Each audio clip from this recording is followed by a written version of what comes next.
कारभारामुळे मोठा झाला रस्त्याचे नाजूक जागा आहे. रस्त्यामध्ये खड्ड्यातून रस्ता शोधावा लागतो. अवस्था रस्ते झाले तुम्हाला सगळं मिळते. आणि आज नेहमीप्रमाणे मी 50 गावात सायकलिंग करत आहोत. माझे पारेमार्ग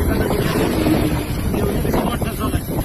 आणि खरं यांना संदेश देतो घरा नाही होता असे आमचे निवडीचे आमचे सत्य कारभारीमुळे तेव्हा होऊ शकत नाही.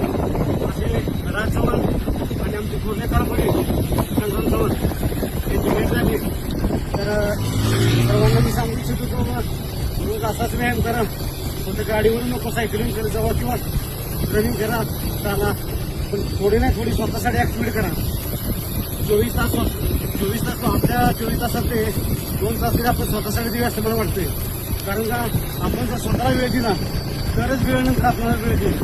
अन्यथा आपला विनाश आठवड्या लक्षात ठेवायचं. ठीक आहे, झोपेचा फक्त त्याग करावा लागतो. कारण का सकाळी उठावं लागतं 5 वाजता आणि सकाळी उठणे हे आपल्या कुणाच्या डिक्शनरीत नसते. पण तो त्याग आपल्याला तब्येताने आपली हेल्थ आपलं जीवन समृद्ध असं मला वाटतंय. रामकृष्ण.